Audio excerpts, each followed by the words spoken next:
All right, I think you should be able to hear me now. The only way you can keep me quiet is to mute me, and I muted myself.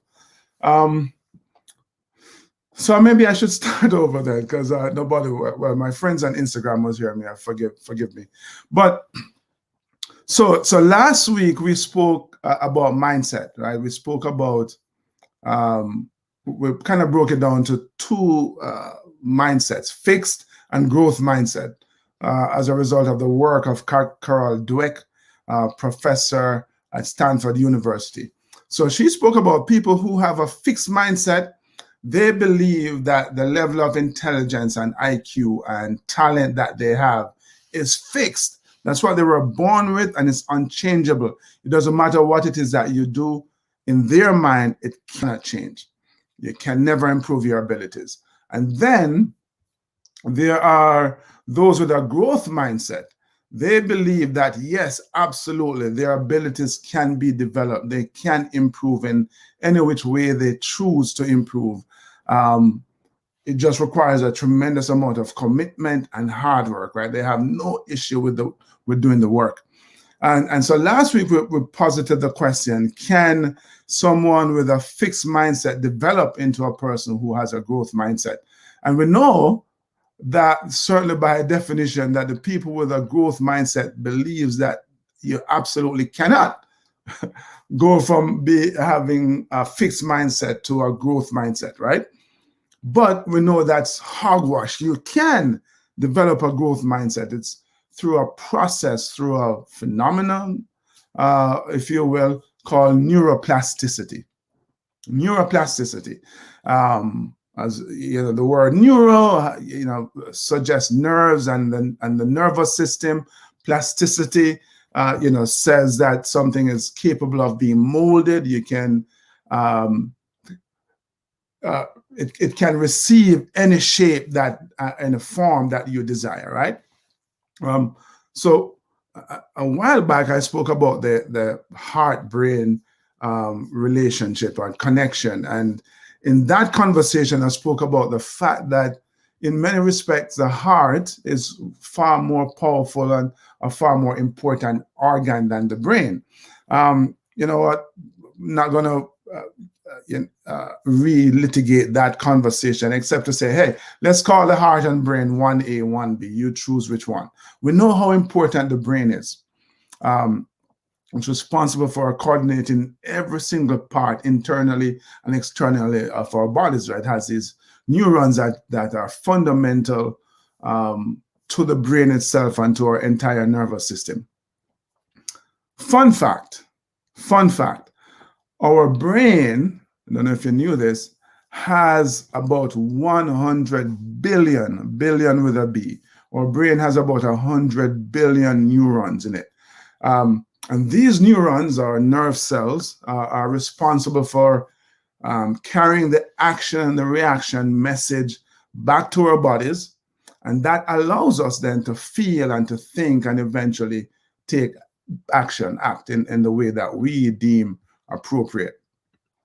So once upon a time, people who are much smarter than me, scientists, psychologists, they believed that the brain was hardwired.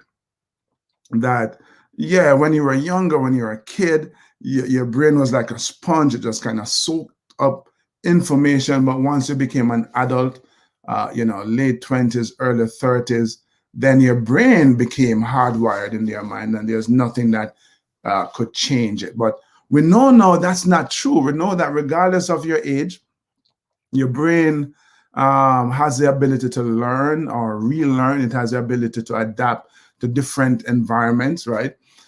It's kind of like Play-Doh or like clay, as I said. It's malleable, and that is why someone who has suffered a brain injury, for example, the brain can adapt, right? That is why someone who is blind, has a heightened sense of hearing and feeling, touch.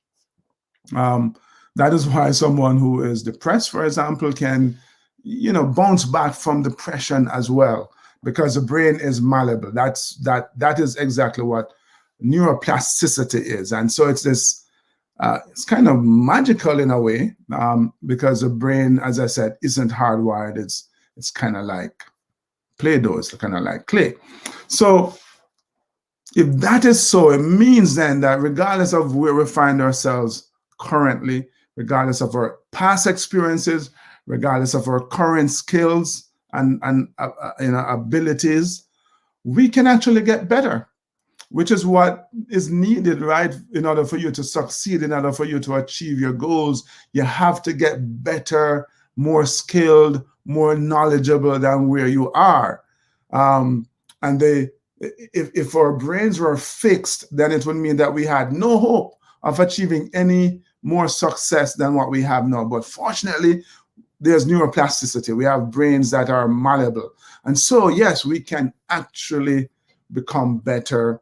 Neuroplasticity helps us to become more successful. So what I want to do is share with you four ideas as to how you can make neuroplasticity work for you. And when I say make, I mean consciously make it, deliberately make neuroplasticity work for you. So let me go to my banners as usual. Where are we here? And the first thing I want to share with you is visualization, right? Visualization. Now, the way we become more successful, the way we improve our skills and our abilities is that we're, and gain more knowledge, that we're really rewiring our brain. There are kind of two things here. There's something called neurogenesis, which involves the growth of new neurons, and then synaptogenesis, which is really about the connections between the neurons, right? So you can enhance the growth of those two things through a number of different ways. Meditation, being introspective. I speak about that all the time. That is perhaps the most difficult work that any of us have to do. Mindfulness, questioning ourselves, meaningfully questioning ourselves, being introspective, and visualization. All of that, kind of in my mind, comes under one umbrella. What is visualization?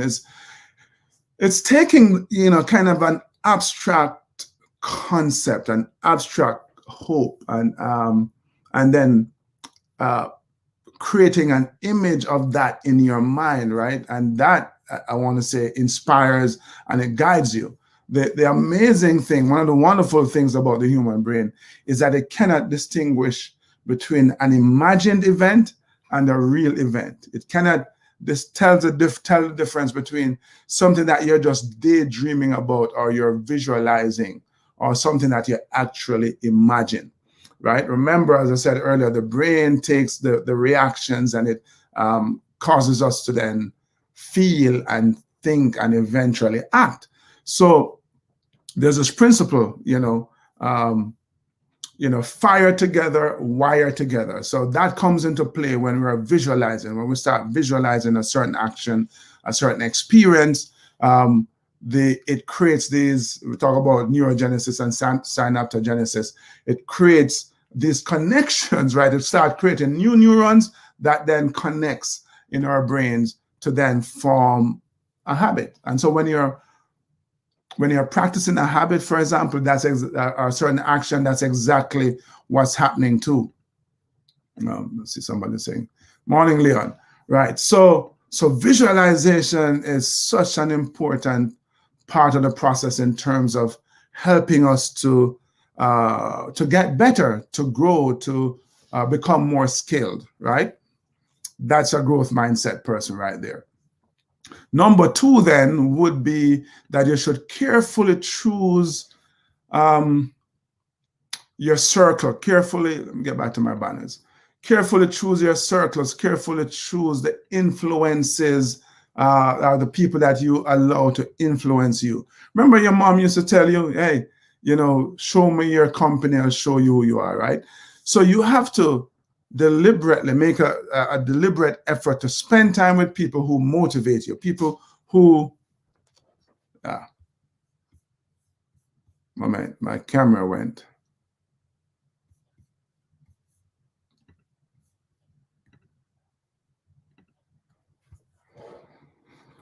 Hello, I'm back. Yeah. So we have to think I'm back. Yeah.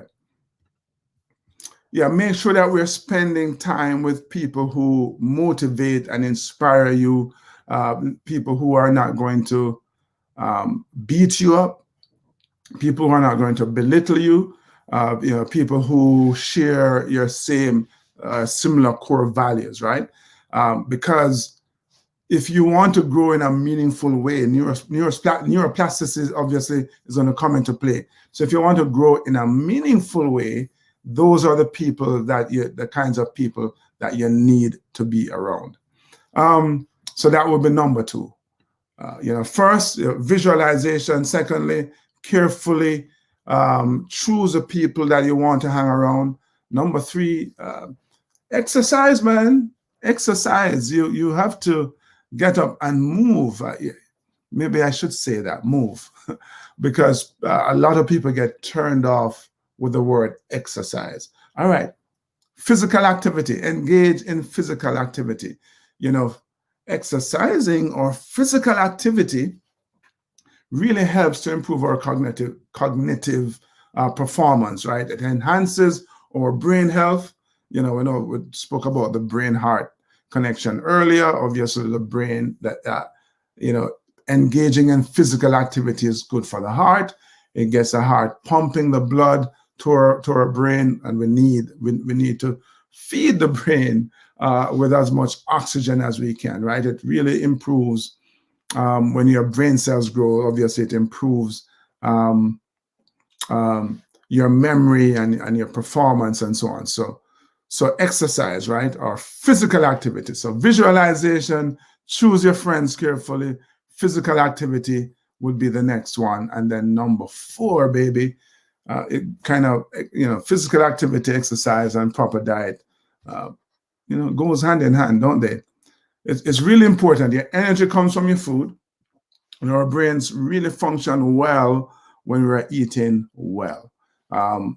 I don't have a list here of all the foods that they would say are good brain foods, are good for you, but certainly foods that are rich in omega acid, fatty acids are good, salmon and sardines and that kind of stuff. B vitamins and so on. Those are all good, right? So the idea, I'm not suggesting that you become a health nut. Most of what you need to succeed are really revolves around how you think and what you do most of the time. So quite frankly, if you wanted to quote unquote cheat, if you're eating healthy 51% of the time, man, you are on your way, because that's what you do most of the time. So you don't have to become a health nut, for friends, but make a conscious effort to eat healthy, because it's good for your brain, and you need that. You need the brain remaining, malleable, to be able to succeed, achieve the goals that you want. So those are the four ideas. I said four, right? I have a bonus this morning. The bonus, let me get to my thing here. The bonus is that you should stop procrastinating. Stop procrastinating, all right? They say, they tend to say that procrastination is a thief of time. I beg to differ. Procrastination is a thief of dreams. Procrastinating is a thief of dreams, because you keep putting stuff off that you really ought to be doing in order to get to where you need to get. And before you know it, a week has passed, a month has passed, a year has passed, 10 years have passed, and you're still living with that, dream, because you keep procrastinating, right? Procrastination leads to nowhere. And so it won't help. It will not help with your brain plasticity, right? Because you're not giving it anything, man. What you're doing is giving your brain all these bad habits to which it needs to adapt itself. So get in the habit of doing what you need to do when you need to do it. Don't procrastinate, because then your brain takes over, because it's so malleable, and it starts creating those conditions that you need in order to succeed.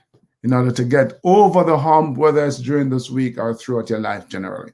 All right. So yeah, those are the thoughts I wanted to share with you. Procrastination, let's not do that anymore. But just recognize that, yep, even if you are someone with a fixed mindset right now, you can develop a growth mindset. Visualize. I'm not saying that you should throw your friends off the bus now, but start spending more time with people who are going to be good influences on you, who are going to empower you, who are going to encourage you, who's going to bring you along, right? So make sure you do that. Make sure that you are, okay, don't exercise, but engage in some physical activity. Go for a walk. Make sure you're doing that. Make sure that you're eating. And yes, don't procrastinate. All right. Those are the thoughts I wanted to share with you. Thank you so much for joining always.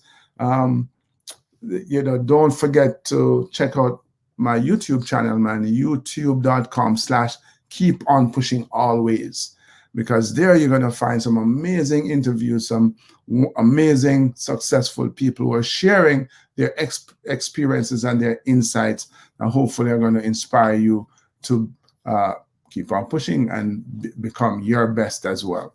All right.